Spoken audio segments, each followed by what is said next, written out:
Often in wrestling, a promising up-and-comer will arrive and appear to all around them to be the next big thing in wrestling. And while in some cases these performers will go to reach their potential in due time, such as was the case with Brock Lesnar in 2002, at other times it just hasn't worked out for one reason or another. But what are the biggest examples of this? Well, that's exactly what we're going to be looking at today. So join us as we take a deep dive into failed prospects, wrestlers who never panned out. And if we're going to be starting anywhere, why not do so with one of the most recent examples of this, and that's with NXT's Harland. Yes, when Parker Boudreau, a former college football player for the UCF Knights, was first signed up to a WWE contract in 2021, there was a lot of buzz around him from day one. And that's because, with his physical similarities to Brock Lesnar and his incredible level of athleticism, the hope was that he was going to be the future of the industry.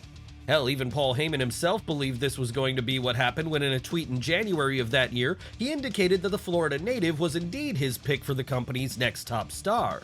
Unfortunately though, things never really played out that way, as after making his debut on NXT the following December under the questionable gimmick of Harland, a mute acolyte to Joe Gacy who was more like Frankenstein's monster than anything else, it quickly became apparent his natural charisma wasn't being given any opportunity to shine through. And it wasn't as if his in-ring skills could make up for that at this point either, because with him still being so new, he hadn't had a lot of time to develop these yet. But rather than try a new gimmick with him to see if that might work instead, WWE decided to go with the nuclear option when, in April of 2022, they cut the big man from his contract altogether. That said, while this may seem like a foolish move on the face of things, it's not as if Parker has exactly lit the world on fire elsewhere anyway, because over in his new home of AEW, he's barely been able to rise above the level of Dark and Dark Elevation since he got there, signifying that maybe he never really had it at all. We guess it just goes to show then that sometimes having the look isn't everything, and if there isn't that it factor burning within someone, it doesn't matter how many endorsements they get. Still, Boudreau is only 25 years old as of the time of this video's recording, so there remains every possibility he'll be able to turn things around before all is said and done. One person who certainly isn't going to have a career renaissance at this point though is a man who, once upon a time, was pegged for the spot of WWF's next Hulk Hogan. That's right, it's time to talk about the odd case of Tom McGee. Now, for years, the story of Tom McGee was something of a modern myth for wrestling fans, a tall tale told by industry figures to young new rookies whenever they first broke in. And the tale itself was that on October 7th, 1986, during a live event in Rochester, New York, an up until then unknown prospect had such a blow-away match with Bret Hart that when Vince McMahon saw it, he was immediately convinced he had the next face of the company on his hands. So what was the reality of the situation then? Well, the match between the two did indeed happen that night, and the boss did indeed see it, with him believing he had a superstar on his hands big enough to usurp Hulk Hogan after the fact.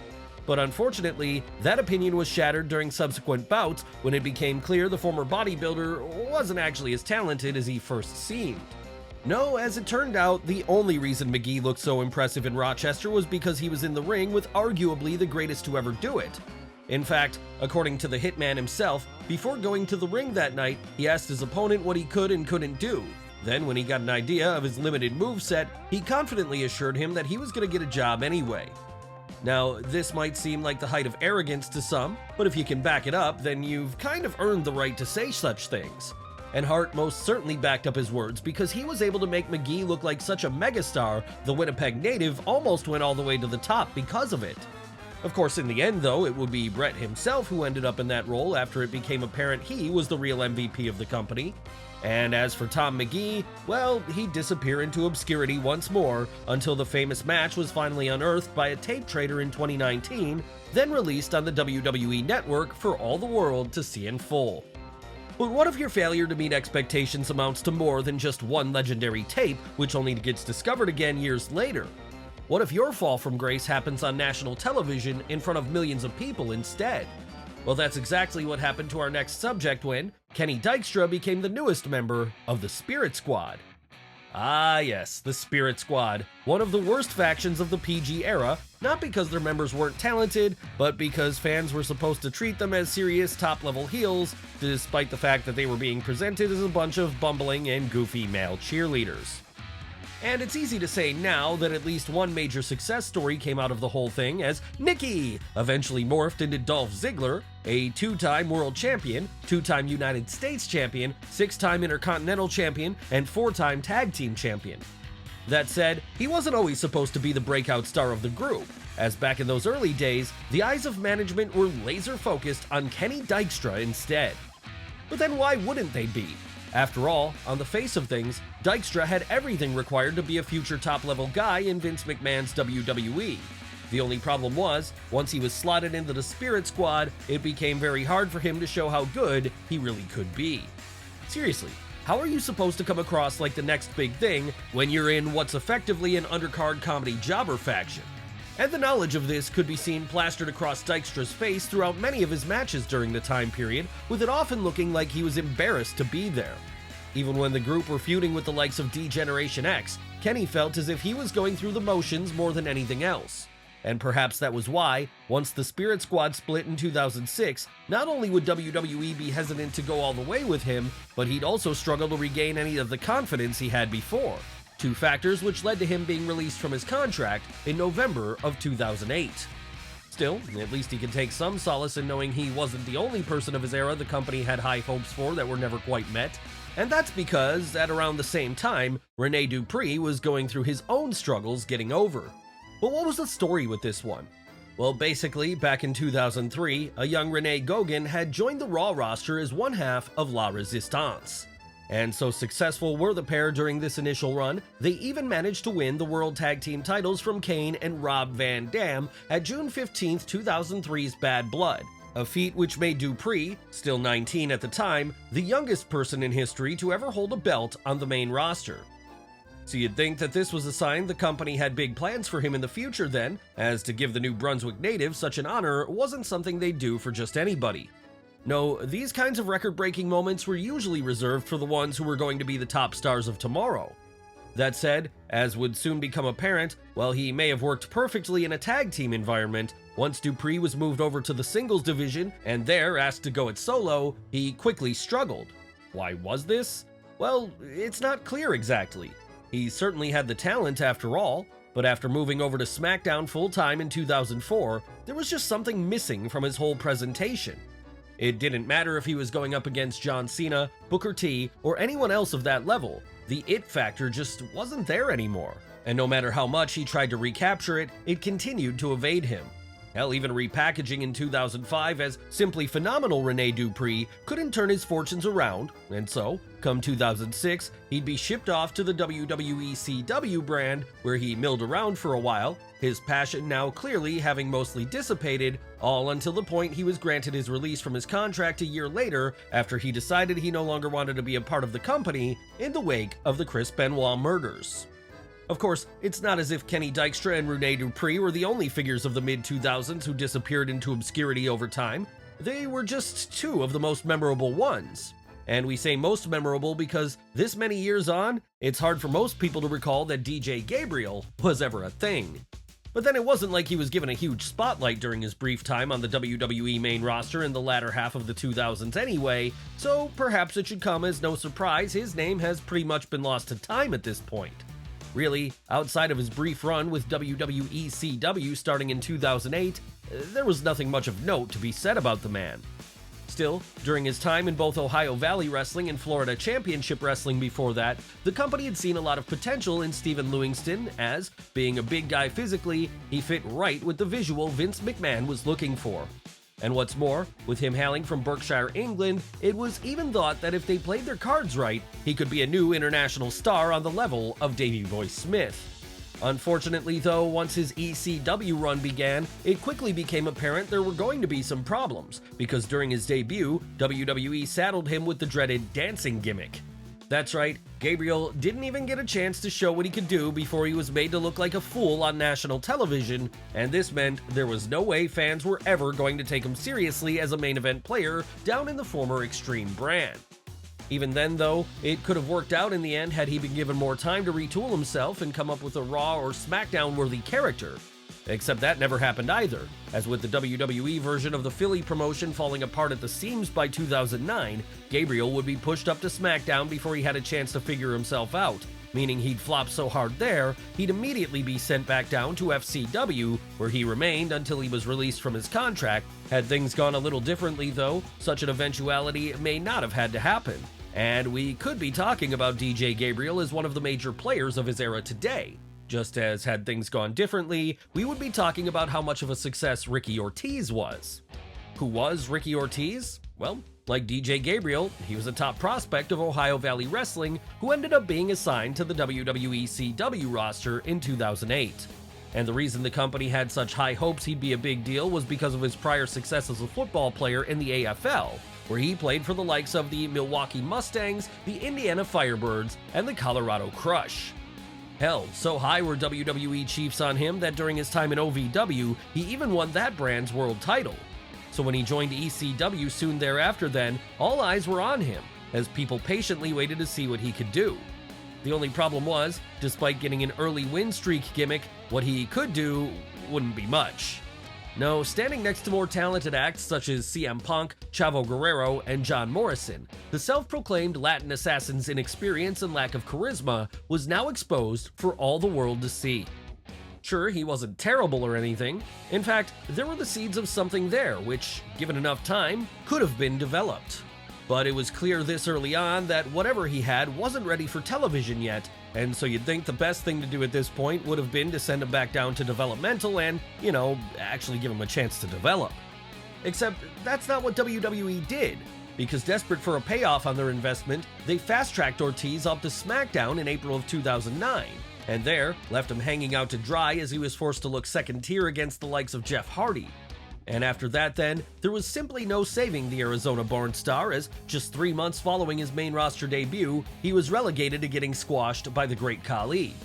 So it should go without saying at this point that only days after this embarrassing defeat, the Latin assassin would also be released from his contract and forced to head over to the indie circuit instead. Yes, it's sad when someone gets pushed too hard too fast and it affects the rest of their career afterwards. That said, in some instances, it doesn't matter how quickly a person gets the nod, because they're clearly not going to be able to figure it out no matter how long they train for, as was the case with Nathan Jones in the early 2000s. That's right, if you were watching wrestling at the tail end of the Attitude Era, then you likely remember this Australian who was, for a brief time, pegged to be the next breakout star in New York. So high were management on him, in fact, that he was even at one point booked to team up with The Undertaker at WrestleMania 19 to take on The Big Show and A-Train in a tag team bout. But as would become apparent before the match could take place, no matter how badly Vince McMahon wanted him to be good, Nathan Jones just didn't have the skill level high enough to appear at your local indie, let alone the biggest show of the year. So obviously then, this was not a performer who could stand alongside The Undertaker at the Showcase of the Immortals, and that was why on the day of the show itself, he was pulled, and instead the entire thing was turned into a handicap match instead. But while that should have been death for Jones's career right there, things weren't over quite yet. No, following a subsequent return to OVW in order to try and improve his skills, he was brought back to SmackDown under the tutelage of Paul Heyman and placed straight into Brock Lesnar's Survivor Series team. How would things work out this time? Not much better as it happened, because a month later the big man would be gone from the company altogether, with him never to return again to this day. Still, at least the Gold Coast native seems like a decent guy in real life, so there's always that, the same of which can't be said about our next subject, Ludwig Borga.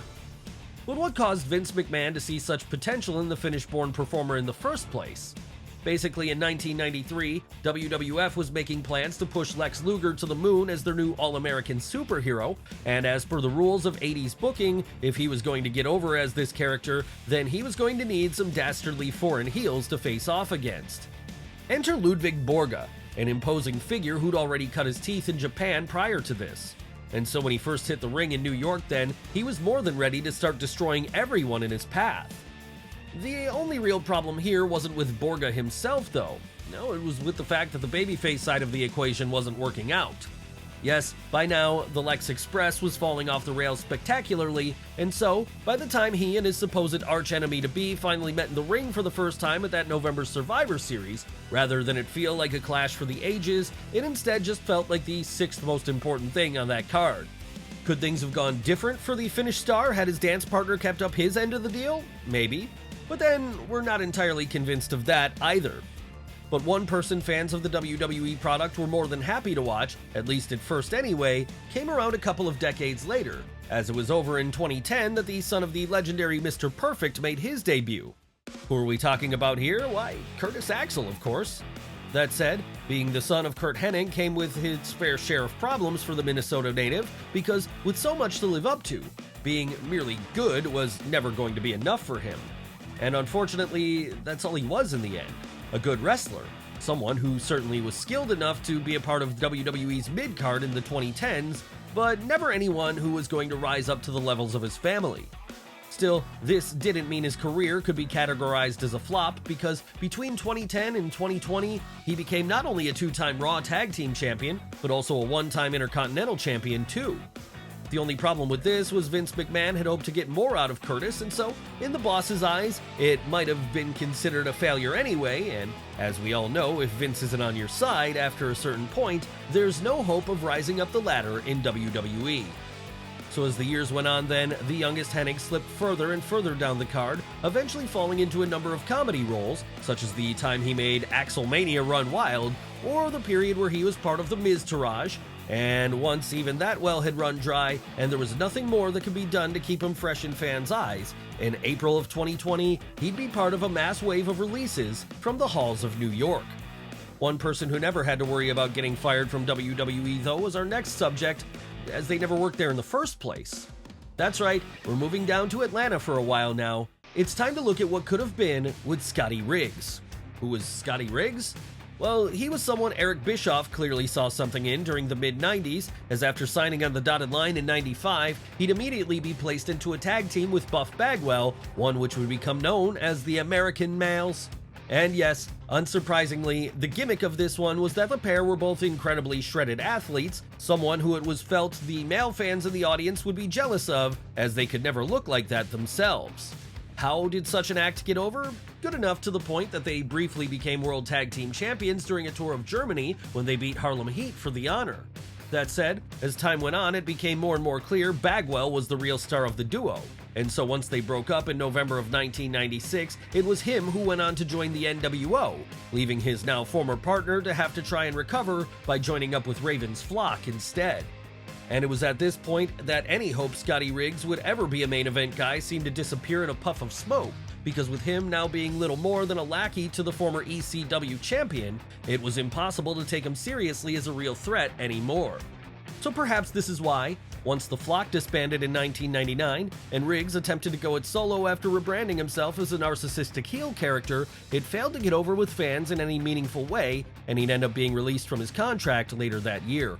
Yes, it's a similar story to that which we've heard with pretty much everyone we've discussed today, and that's because, as these examples show, no matter how good you might seem on paper, if you can't translate that to the ring, then nothing in the world is going to help you become a star.